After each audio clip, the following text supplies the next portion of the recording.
이제 어쩌면 대장정일지 모르겠습니다. 보통 교회에서 잘 하지 않는 일인데 하나님께서 지난 가을 10월부터 허락하셔서 이제 우리 내면의 건강한 회복과 치유를 위해서 특별한 기간을 주셨죠.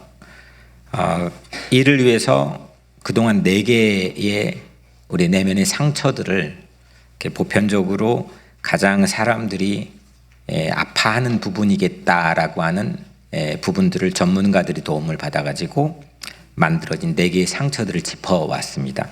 첫 번째가 완벽주의, 그 다음에 강압, 방임, 학대. 지난주까지 우리가 이렇게 4개의 징검다리를 건너왔는데 하나님께서 우리 각자의 내면을 만져주실 수 있는 기간이 되기를 주의 이름으로 축원합니다.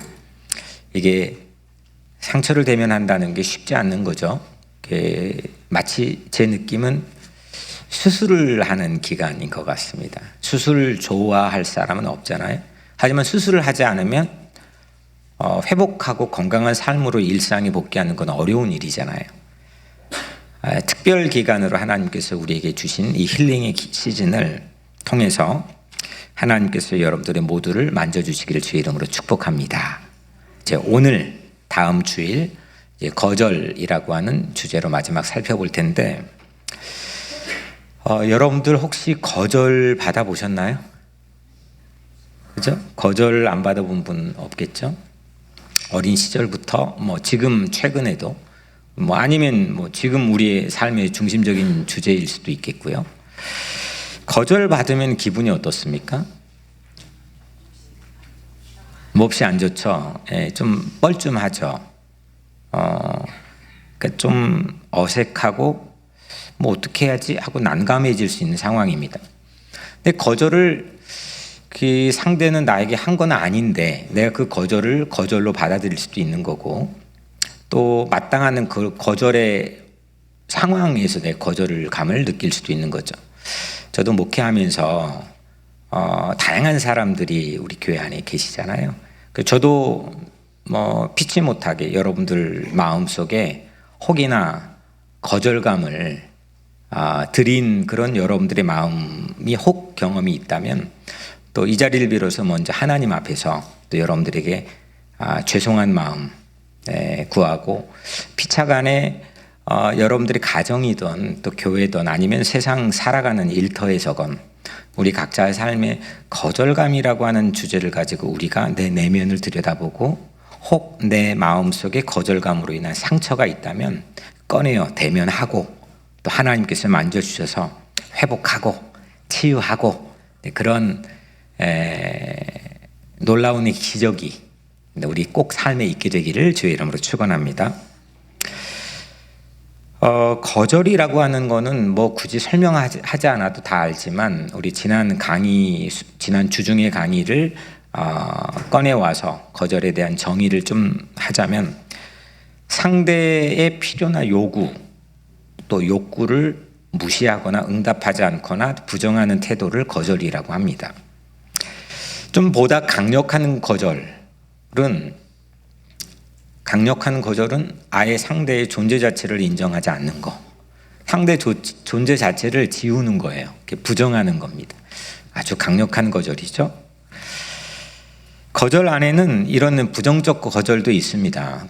오늘 살펴볼 것도 부정적인 거절이지만 또 한편 이 경계가 참 애매합니다. 긍정적 거절도 또 있게 되죠. 긍정적 거절의 예를 들자면 아이가 커가면서 안 돼라고 말하면서 그렇게 해야 나를 지킬 수가 있잖아요. 그런 나를 지키려고 하는 건강한 의미에서 긍정적 거절도 있고요. 또 부모가 자식을 키우면서 모든 거 다 들어줄 수는 없는 거잖아요. 때로는 자녀를 지키기 위해 나쁜 것으로부터 안 돼라고 거절할 수도 있는 건데 이런 것들은 긍정적 거절이라고 생각할 수 있겠죠. 오늘 3가지 질문을 통해서 우리가 이 거절이라고 하는 이 상처를 치유할 수 있는 그런 계기를 우리가 한번 가져보려고 하는데요. 먼저 첫 번째로는 거절의 원인입니다. 거절의 원인이 뭘까요? 거절의 원인이 뭘까요? 그러니까 전도서 3장에 나와 있지만 자기의 삶의 존재 자체가 거절되는 그런 경험, 내가 태어나지 말았어야 됐는데, 그러니까 원치 않는 그런 출생, 뭐 피임을 못했거나 아니면 또 성별로 인해서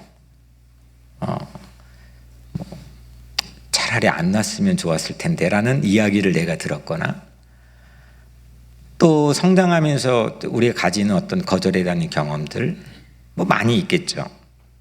근데 오늘은 성경에서 거절의 첫 번째 경험자를 우리 함께 나눠보려고 하는데 가인입니다.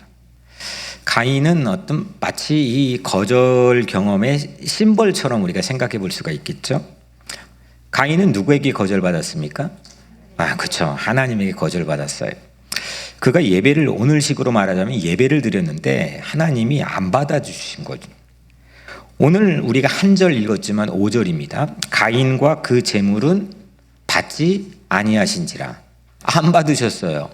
그러면 이거는 거절이잖아요. 수용이 아니고 거절이잖아요. 그래서 가인은 왜 거절받았을까요?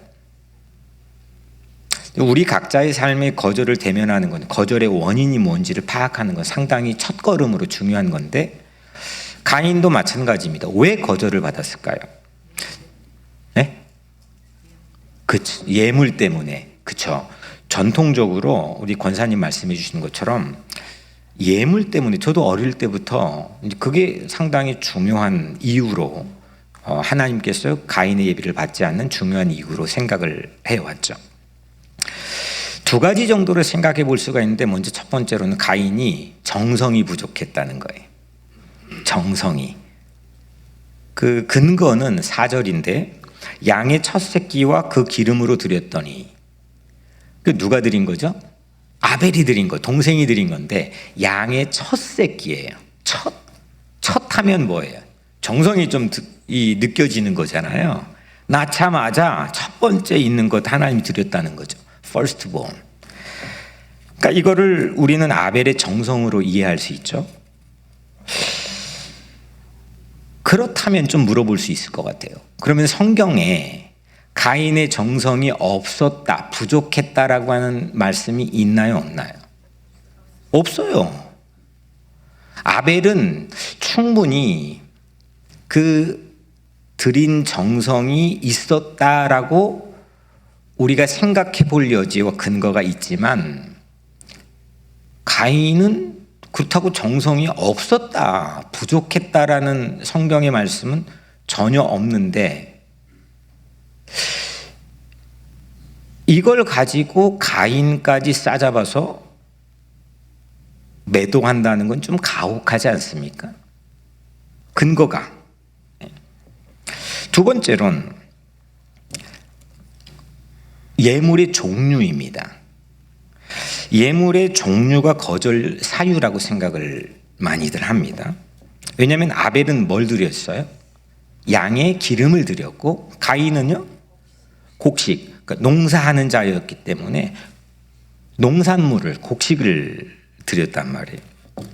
아무래도 우리에게 익숙한 어린 양, 그러니까 양의 첫 새끼니까 어린 양 예물 드린 건 우리에게 익숙하잖아요.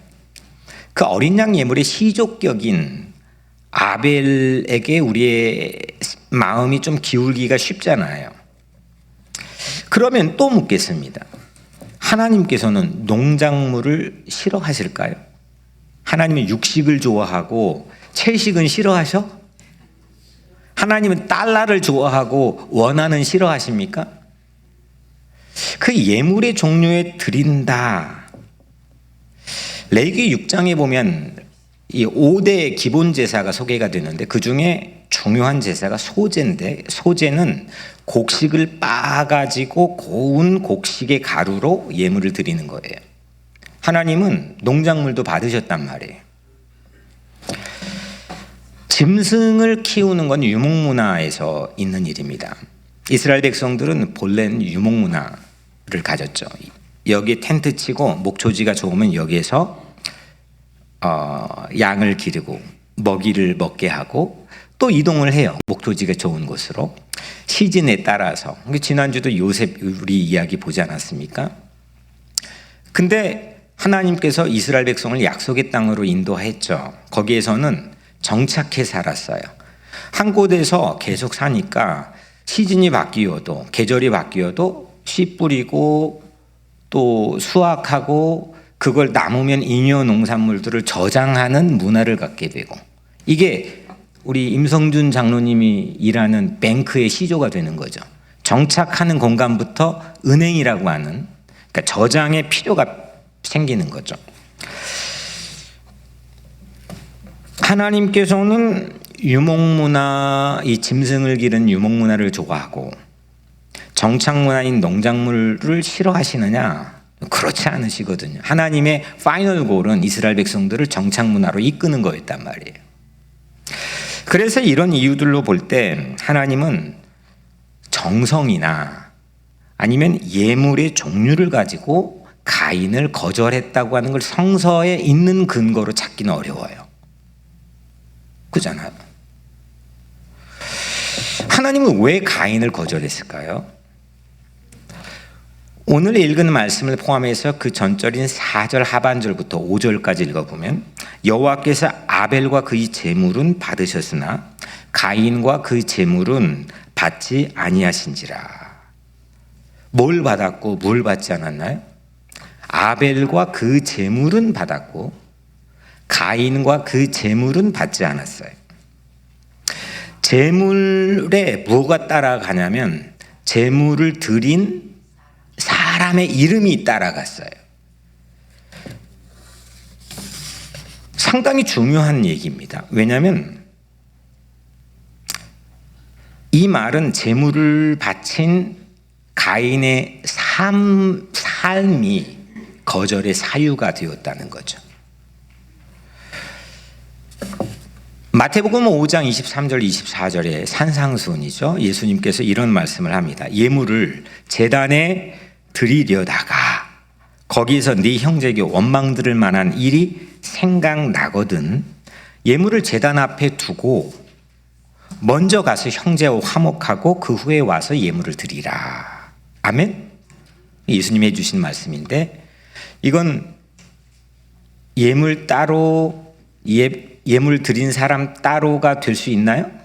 안 된다는 거잖아요. 예수님의 새로운 당시에 있는 예물만 계속 드리면 되는 걸로 알았던 유대인들에게 재해석을 해주시는 게 산상수훈인데 그게 아니라는 거예요. 본래 이 예배는 예물과 예물 드린 예배자가 같이 간다는 걸 말씀하시는 거잖아요. 혹 예물을 드리다가 네가 혹시 형제와 거리낌이 있다면 그 예물 놓아두고 가서 해결하고 와서 드려야 이 예물이 온전한 예물이 또 예배가 될 수 있다는 거죠. 이거는 이사야를 비롯해서 성경에 허다한데 뭐 이거 하다면 날새니까 그건 다음에 좀 주제로 한번 나누기로 하고, 여튼 가인이 받은 거절은 그 거절의 사유는 원인은 가인 자신 때문이었다는 거죠. 이 거절은 그래서 마땅한 거절이에요. 그리고 어쩌면 긍정적인 거절이죠. 하나님이 그냥 하나님이 했다고는 무턱대고 긍정적인 거절이 아니고 하나님이 그 거절의 사유를 통해서 볼 때 이거는 가인을 다시 바로잡아 참된 예배자로 세우기 위한 긍정적인 거절이었다는 거죠. 근데 그 거절을 받고 나서 처음에 우리가 함께 나눴지만 가인이 기분이 어땠어요? 안 좋았어요. 거절을 받고 안 좋았는데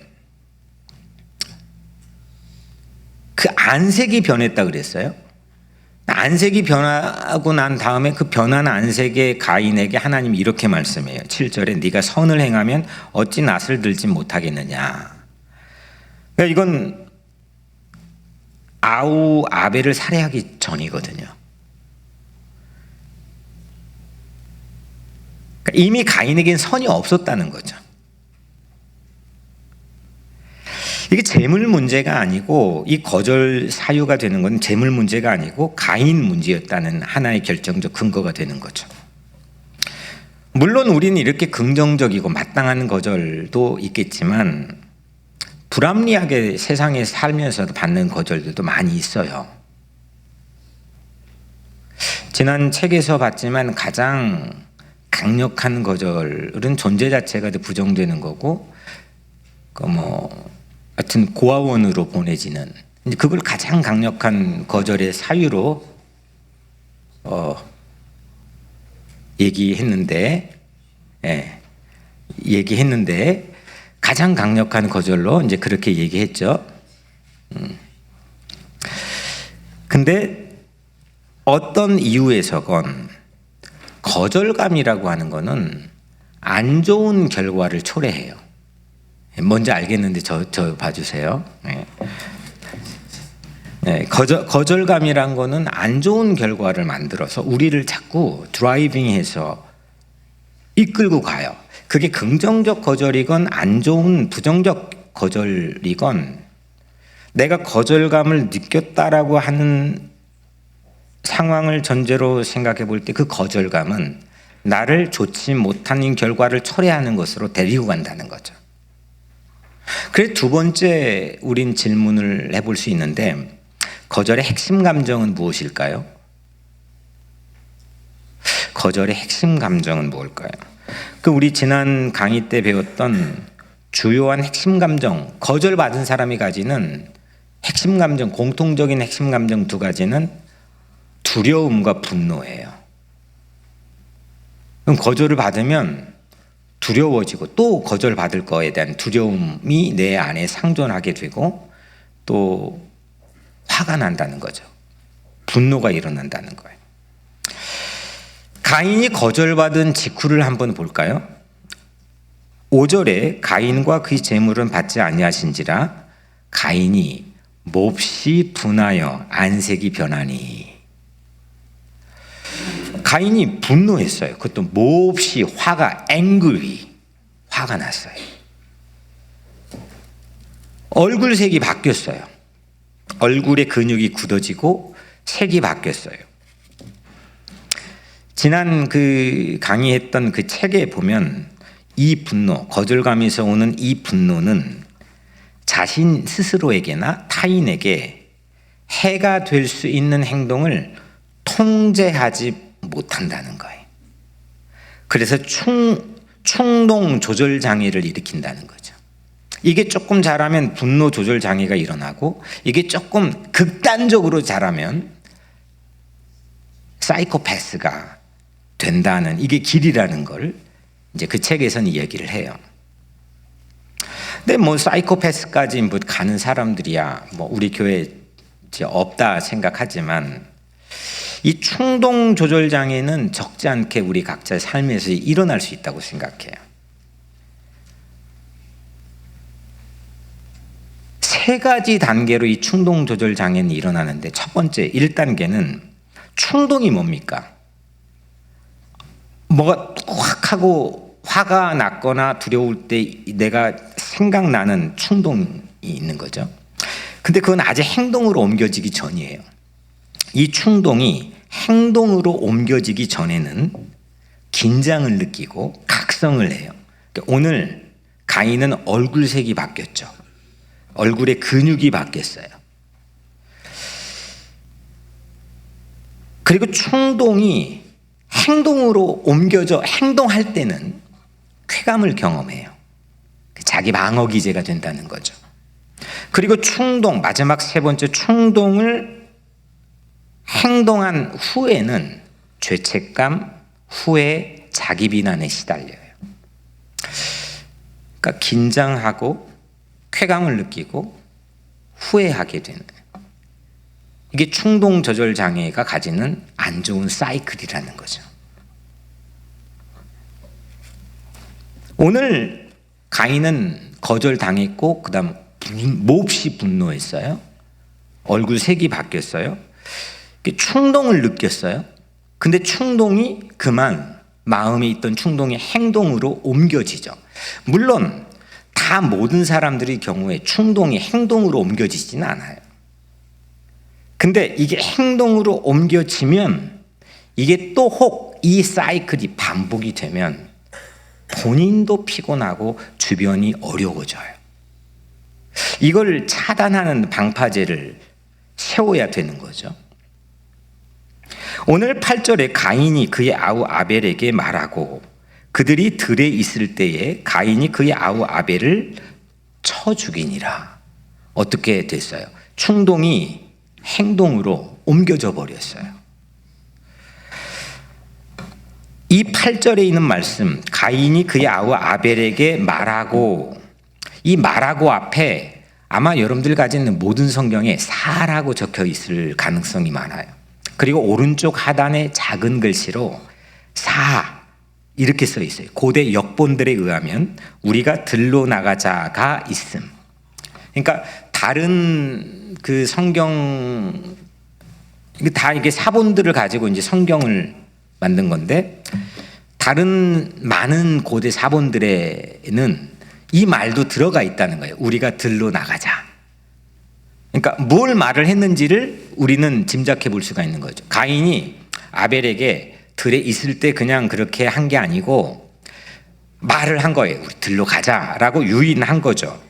이걸 통해 볼 때 이거는 우발적 살인이 아니고 다분히 계획적 살인인 거죠. 거절감에서 시작되는 분노가 무서운 결과를 초래했습니다.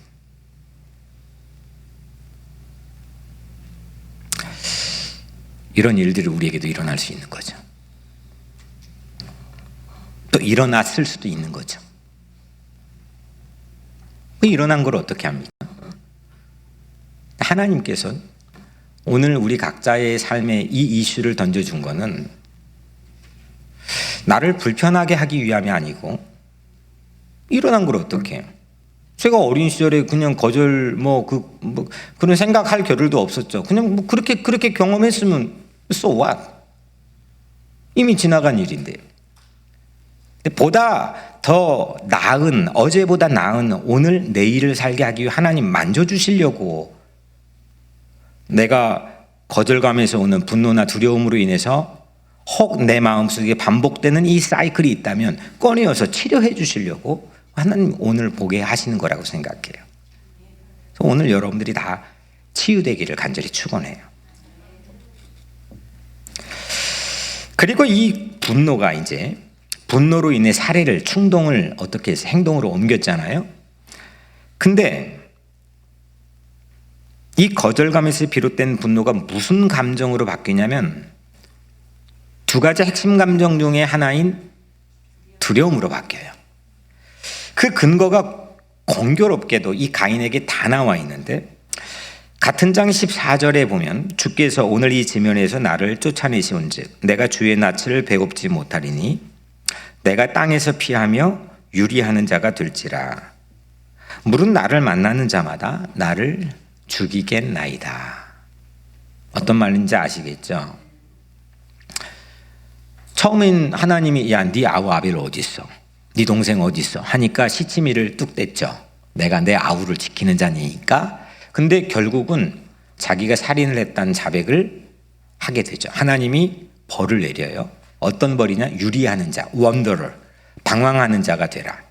그런데 벌을 내려요. 하나님, 나 이게 너무 무겁습니다. 그리고 나서 하나님께 한 얘기가 방금 읽어드린 말씀이에요. 주께서 오늘 이 지면에 나를 쫓아내시온즉 내가 주의 낯을 배웁지 못하리니 내가 땅에서 피하며 유리하는 자가 될지라 물은 나를 만난 자마다 나를 죽이겠나이다. 나 만나는 사람마다 나를 또 죽음이라는 최악의 방법을 써서 나를 거절할 거예요. 나 어떻게 해요? 두려운 거죠. 이 공포는 단순한 공포가 아닙니다. 삶을, 자기네 일상의 삶을 하지 못하게 만드는 치명적인 공포고 두려움입니다. 가인은 지금 영원한 거절감에 눌리게 되어버렸습니다. 거절감을 느끼지 않아도 되는 상황에서까지 끄집어가지고 거절감을 느끼는 겁니다. 누구를 만나든 상대가 자신을 거절할 거라고 하는 두려움입니다. 거절하면 또 어떻게 하지? 아무것도 할 수 없게 되는 거죠. 위축되는 거죠. 거절받은 내면 아이, 그러니까 거절을 경험했던 그런 내 속의 아이가, 내가 같이 있는 아이가 있다면 항상 내가 공격받을지도 모른다는 두려움에 휩싸이게 돼요. 거절이 공격으로 느껴져요. 그래서 이런 경우들은, 이런 사람들은 상대의 말이나 행동을 쉽게 오해하고 상처를 받게 되죠. 그 성경에 그 책에 보면, 책에 나와 있는 그 필자가 소개하는 예시가 하나 있는데, 누가 인사를 했다 칩시다. 내가 인사를 했어요. 근데 상대가 참 분주하고 바빴어요. 뭐 그럴 경우는 고개만 끄덕이든지 아니면 눈도 못 마주쳤을 수 있잖아요. 뭐 보통 경우라면 어떻습니까? 아쉽지만 뭐 인사를 그렇게 아쉽게 했지만 보통으로는 상대 분주함을 이해하고 그냥 넘어가고 지나치죠. 근데 거절감을 가진 내면 아이가 내 안에 있으면 이런 상대에게 오해를 하게 되고 상처도 쉽게 받을 수 있죠. 내가 아파요. 그래서 내 인사를 어떻게 그렇게 받아? 날 무시했어? 다시 인사하나 봐라. 이런 생각을 스스로 갖게 되죠. 거절감을 안 느껴도 되는 상황에서 거절감을 항시 달고 다닐 수 있다는 거죠. 오늘 가인이 그래요. 거절받을 거란 두려움을 안고 사는 거죠. 오늘 가인은 이 거절받은 핵심 감정 두 가지인 분노, 두려움을 우리에게 모두 다 보여주죠. 거절 경험 없이 사는 사람이 세상에 있을까요? 저는 없다 봐요. 모두가 크고 작건 간에 거절감이라고 하는 것을 항시 마주하며 살죠.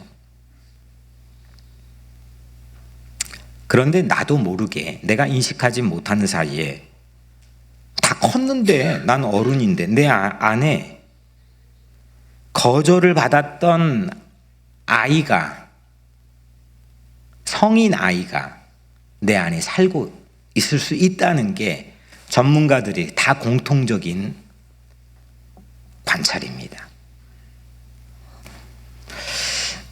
그렇게 되면 내 안에 분노라고 하는 게 충동 조절 장애를 일으킬 수도 있고, 두려움으로 내 일상에 막대한 손해를 끼칠 수도 있다는 거죠.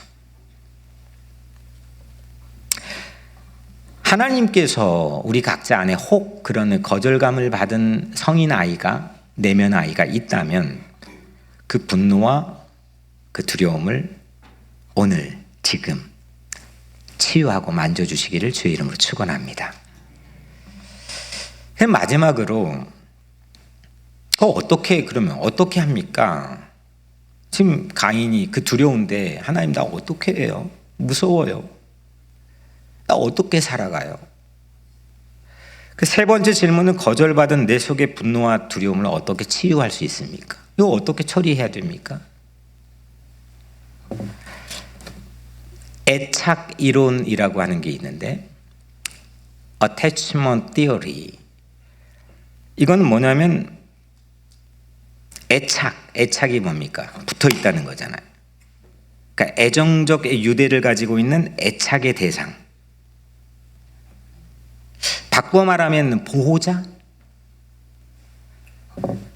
그 보호자와 새로운 관계를 만들어서 내 상하는 감정을 치유하고 회복하는 데 사용하는 게 애착 이론이에요. 이거는 제2차 세계대전 직후에 유엔이 만들어졌는데, 유엔에서 막대한 돈을 투자해가지고 세계에 날고 긴다는 의사들을 모아놓고 돈을 투자해서 만든 이론이 애착 이론입니다. 그 전문가들 가운데 한 사람인 존 버우비가, 구글 설치해 보면 바로 나옵니다. 존 버우비가 그 애착 이론의 창시자인데, 사람들이 막 아버지가 다 나가서 죽고 막 아이들은 고아가 되고 세상의 삶들이 피폐해지고 감정들이 다 상해지고 그랬잖아요. 그때 유엔이 투자해가지고 과감하게 만든 그 전 세계적인 그 치유의 프로그램이 애착 이론인데, 이 존 볼비의 제자, 이걸 계승해 발전시킨 우리 교재에 나온 메인 에인스워스라고 하는 사람이 1970년도에 뭘 제안했냐면 안전기지라고 하는 치유기법을 제안을 합니다. 이 안전기지가 뭐냐? 영어로는 secure base, secure base, 안전기지. 이 안전기지는 유아가 어디서 착안을 했냐면, 유아가 애착 대상인 누구겠어요? 엄마에게 받는 심리적인 안정감을 갖다가 치유를 위해서 활용하는 기법이에요. 이 전문가가 이제 그걸 착안하게 된 한 계기의 이야기인데, 영국 런던의 한 공원에서 여러 명의 엄마들과 아기들이 놀고 있어요. 그러니까 엄마들은, 우리도 흔히 풍경을 상상해 볼 수 있을 것 같아요. 엄마들은 벤치에 앉아가지고 책을 읽거나 또 다른 엄마하고 이야기를 도란도란 하고 있어요. 아기들은 주변의 잔디밭에서 막 뛰어노는 거예요. 그런데 이 임상에서 한 가지 발견한 중요한 사실은, 그 아이들이 막 뛰어노는데 그 행동 반경에 마치 마지노선 같은 한계선, 보이지 않는 한계선이 있다는 걸 알게 됐어요. 그 아기들이 그 한계선에 딱 도달하면 불안해지고 자꾸 엄마를 바라봐요. 엄마가 있나 없나. 엄마가 보이면 그 낯선 곳에서의 탐색도 놀이도 이 아이는 계속하지만, 엄마가 잘 안 보이면, 또 너무 멀리 떨어져 왔다고 스스로 생각한다면 한계선 안으로 확 하고 들어와요. 그 보이지 않는 한계선이 있다는 거죠. 이 아기들은 마치 보이지 않는 고무줄에 묶어놓은 것처럼 엄마가 끌어당기는 힘에 의해서 그 한계선 안에서 노는 거죠. 그 끄는 힘이 없어버리면 안전기지, 베이스가 없는 거죠. 그 끄는 힘은 엄마에게 떨어질수록 그 끄는 힘은 강해져요. 엄마가 이 아이에게 안전기지가 되는 거죠. 근데 만약에 안전기지가 나에겐 박탈됐다면, 없었다면 뭔가 구멍이 나는 거죠. 엄마가 하지만 안전기지가 확실하게 이퀴비, 그러니까 그 장착이 돼서 있으면 그 한계선이 점점 넓어져 가요. 그래서 아이는 탐색과 놀이를 통해 이 아이의 8가지 발달 단계에 따라서 자라나요. 그 어른이 돼요. 이 안전기지 치유기법은 어른에게도 매우 유효하게 적용되었다는 임상에 대한 결과들이 많이 발표가 되어 있더라고요. 그 안전기지는 거절하지 않고 받아주고 수용해주고, 이 말이 저는 참 좋아요. 견뎌주는 그런 안전한 대상과의 애착관계, 그게 안전지대를 만들어줘요. 안전기지가 있을 때 탐색, 낯선 곳에서의 탐색의 발판이 되는 거예요. 펑 하고 튀어오를 수 있는 탐색의 발판이 되고, 혹 아프거나 불안하거나 힘들거나 어려울 때도 언제든지 다시 그 안전기지로 돌아가 내가 다시 재충전할 수 있는 안식처가 되는 거죠. 이게 있냐는 겁니다. 없으면 인위적으로라도 만들라는 겁니다. 이건 성인에게도 매우 필요한 치유 기법이라는 겁니다. 안전기지가 없으면 불안해요. 그리고 화가 조절이 안 되고 진취적이지 못하고 위축될 수 있는 우려가 많아져요.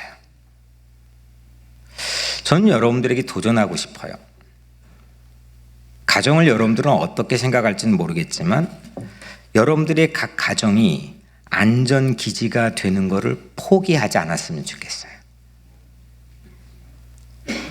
이렇게 핵가족을 넘어서 요즘은 전 세계적으로 1인 가족 시대잖아요.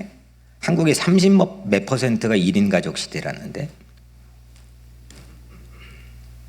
그 가정이라고 하는 가족 단위의 어떤 집단이라고 하는 것 자체의 가치가 예전과는 많이 사뭇 달라진 시대를 살고 있는 거죠. 근데 이 가정이 우리의 가장 중요한 안전기지라는 거죠. 포기하지 마시라는 거죠.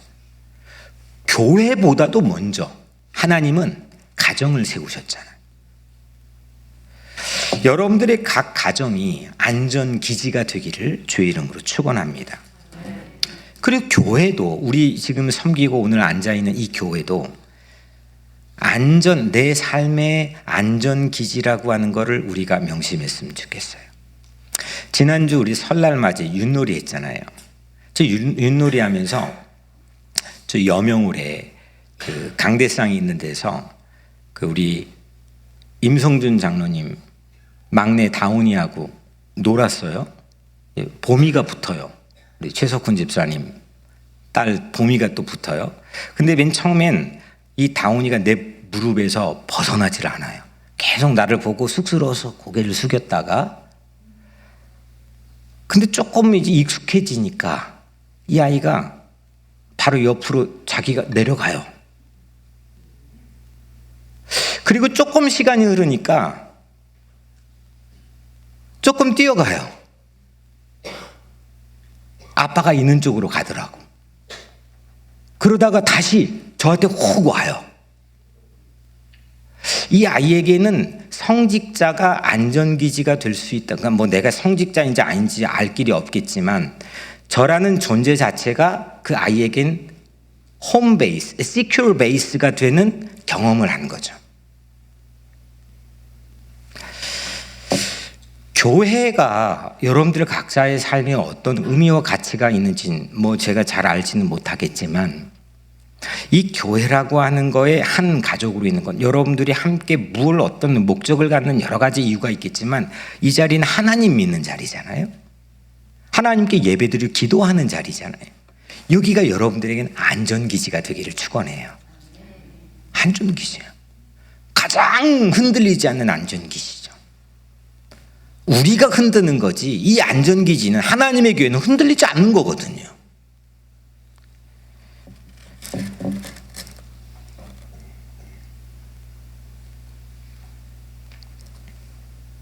그리고 우리 교회 안에 두세 사람이 작년부터 모여있는 투게더 모임을 주셨잖아요. 그러니까 아주 좋은 안전기지죠. 사람이 7명, 8명, 10명이면 거기에서 반드시 침묵하고 소외받는 사람들이, 마이크를 못 잡는 사람들이 있죠. 근데 두세 사람이면 이건 내가 그 안에서 멤버십을 가지고 안전기지를 삼을 수 있는 확률이 매우 높아져요. 어디서 여러분들을 지지해주고 기도해주는 그런 안전기지를 인위적으로 만들 수 있습니까? 못 만들 거려. 가꾸자는 거죠. 이걸 한번 갖고 보자는 거예요. 나의 어떤 이기적인 모티베이션에서라도 한번 해보자는 거죠.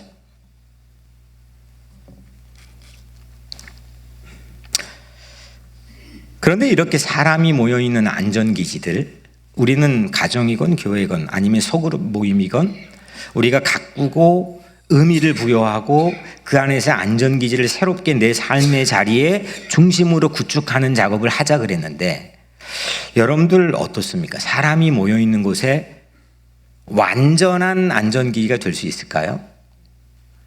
네? 사람이 모여있는 곳에 될 수 있어요? 힘들 거래요. 힘들어요. 심지어는 가장 확실한 엄마라고 하는 존재 안전기지도 때로는 우리를 거절할 때가 있죠. 자연적인 이치에 의하면 엄마는 나보다 먼저 돌아가세요. 죽음이라는 걸로 우리에게는 암묵적인 거절을 피할 수가 없어요. 세상에는 그 무엇을 막론하고 완벽한 사람들이 모여있는 집단 안에는 완벽한 퍼펙트한 시큐얼 베이스가 불가능해요. 그런데 우리 하나님은 우리를 거절하지 않으세요.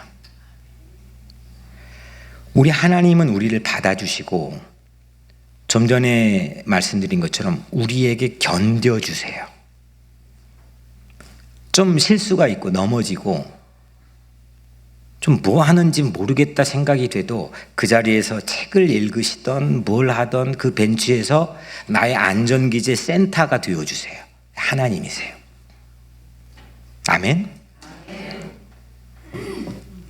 그래서 이 애착관계는 유엔이 전후에 이 세계를 복구하기 위해 돈을 들여가지고 만든 어태치먼트 띠어리 있지만 사회 심리학적인 이론이지만 가만히 보니까 이건 영적 치유예요.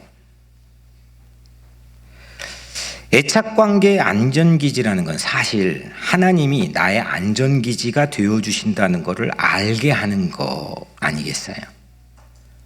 그걸 알게 하고 그게 나에게 받아들여지고 그게 나에게 활용이 되어지고 그게 내가 누려지게 될 수 있다면 그 게임 끝이잖아요.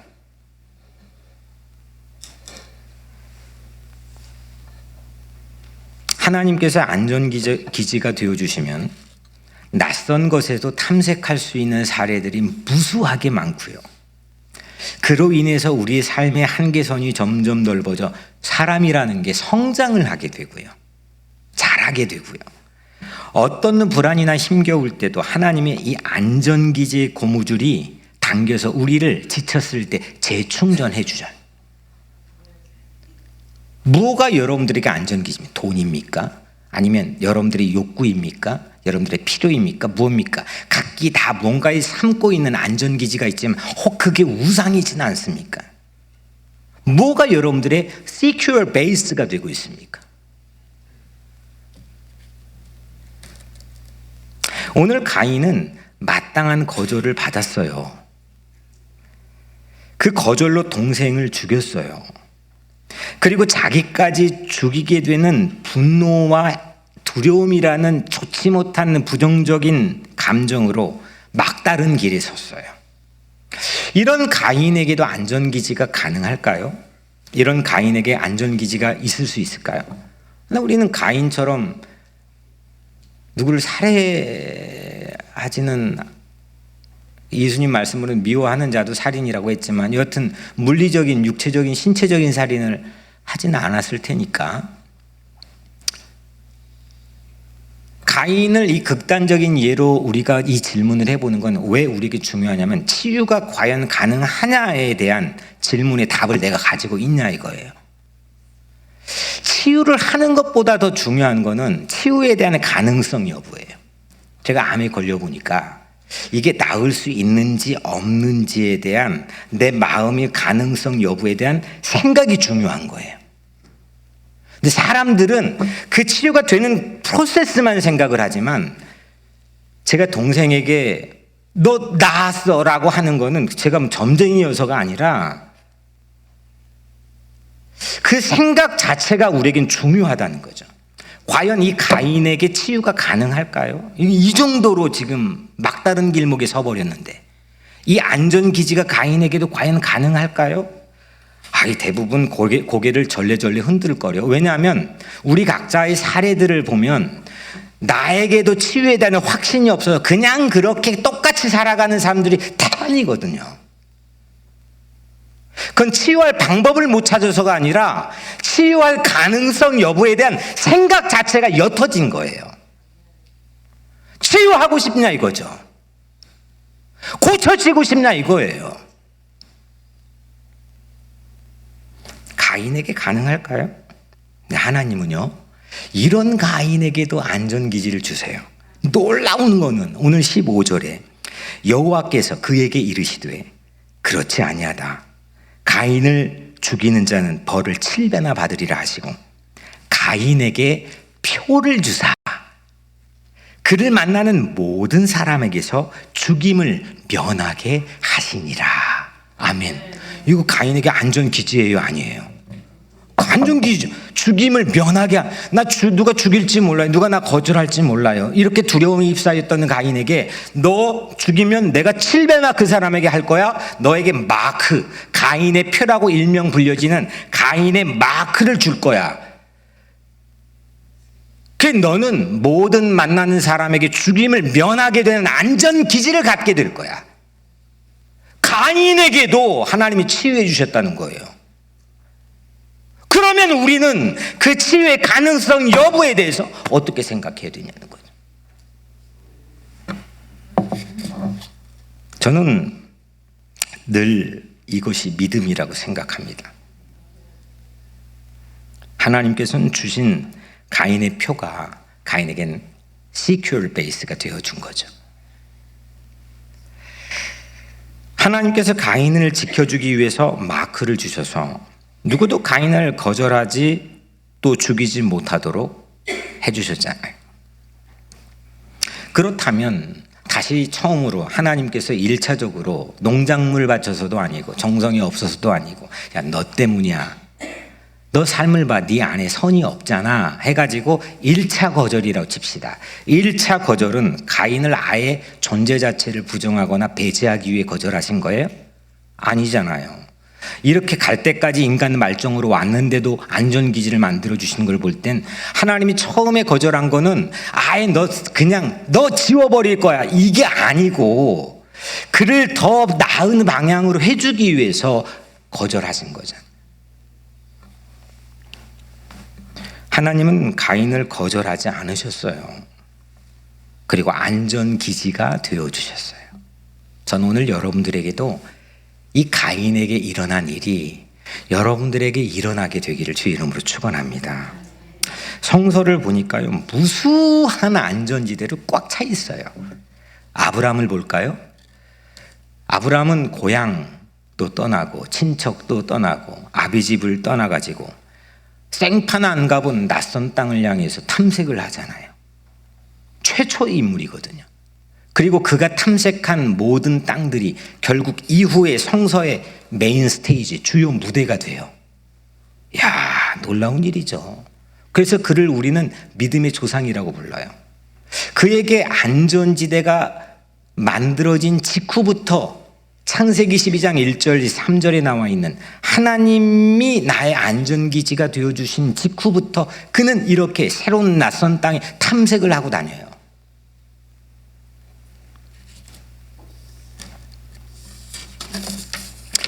이집트 왕자였던 모세를 볼까요? 모세가 기껏 도우려고 그랬어요. 백성들을 도우려고 했는데 백성이 어떻게 해요? 거절하잖아요.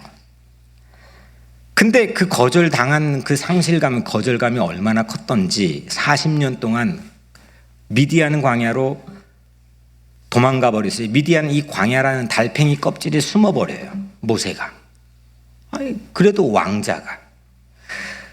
그런데 이 모세에게 안전기지가 만들어지죠. 신의 산, 호렙산이라도 불려지는 그 꺼지지 않는 불꽃 가운데 나타나신 하나님이 나의 안전기지가 되는 체험을 출애굽기 3장에서 하죠. 그때부터 확 획가닥 바뀌어요. 자기를 거절했던 땅을 향해서 뛰쳐나가잖아요. 바로 왕에게 9번째까지, 첫 번째, 두 번째, 세 번째, 네 번째, 다섯, 9번째까지 끊임없이 이 정도 기적이면 될 것 같은데 거절을 받았는데도 10번째 또 서요. 야, 이 배짱, 이게 왜 가능했느냐? 그의 뛰어난 갑작스러운 성품의 변화가 아니고 그에게 안전기지가 생긴 거예요. 호렙산이라는 안전기지가. 쫄보였던 모세가 거인이 된 데는 안전기지가 결정적 역할을 한 거죠. 여러분들에게는 안전기지가 있습니까? 그 후에 모세는 끊임없이 자기를 거절하는 그 백성들을 데리고 40년 동안 있는 낯선 광야에서 기적적인 탐사의 행진들을 멈추지 않았어요. 사마리아 여인 마지막으로 볼까요? 사마리아 여인 예수님을 만난 그 우물가가 안전기지가 되어준 셈이죠. 6명의 현재 살고 있는 남편까지 6명의 남편들이 거절했던 여인이에요. 동네 전체 주민들이 다 자기를 거절해 사람들이 없는 시간대에 물을 기르러 왔어요. 그냥 거절 자체예요. 삶이 기구해요. 근데 예수님께서 그 우물가에서 이 여인을 어떻게 했어요? 받아주셨잖아요. 수용해 주셨잖아요. 용납해 주셨잖아요. 그래서 그곳 우물가가 그녀에게 안전기지가 되어준 셈이죠. 그때부터 이 여인이 어떻게 바뀌었습니까? 동네로 들어갔어요. 자기를 거절했던 동네로 들어가서 거절하지 않았을지도 모르는, 근데 거절할 거라고 하는 두려움이 쌓여있던 그 동네 사람들에게 말을 걸어서 그 동네 전체를 움직이잖아요. 사랑하는 여러분, 여러분도 거절을 받아보셨습니까? 거절의 원인은 무엇이었습니까? 그 거절감 때문에 여전히 우리 삶에서 나를 거절해 피곤하게 만들고 타인을 거절하며 살고 있지는 않습니까? 거절의 핵심 감정인 두 가지, 두려움과 분노로 보다 넓은 탐색과 행복한 놀이의 삶에 방해를 받고 살고 있지는 않습니까?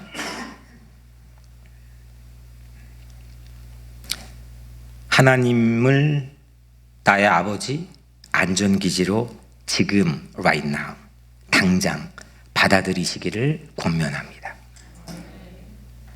건축 비용도 들지 않아요. 헌금 안 내도 돼요. 그냥 믿으면 돼요. 그분이 나의 변치 않는 신실한 안전기지라는 것을 믿으시면 돼요.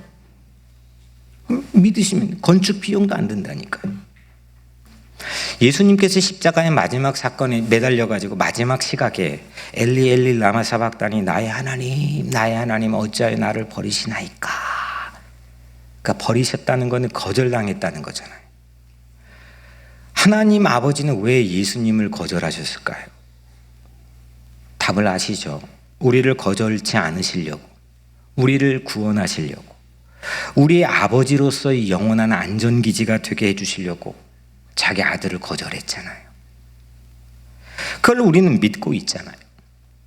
그 정도 하나님께서 나의 아버지가 되기를 원하시는 직접적인 행동을 옮기신 걸 우리가 믿는다면 그건 근거는 확실하지 않습니까? 하나님은 나의 안전기지. 그래서 그때부터 우리는 십자가가 우리에게 영원한 안전기지가 되어주죠. 초대교회는 이 십자가를 매달면 이단으로 취급받았어요. 이건 트라우마였어요.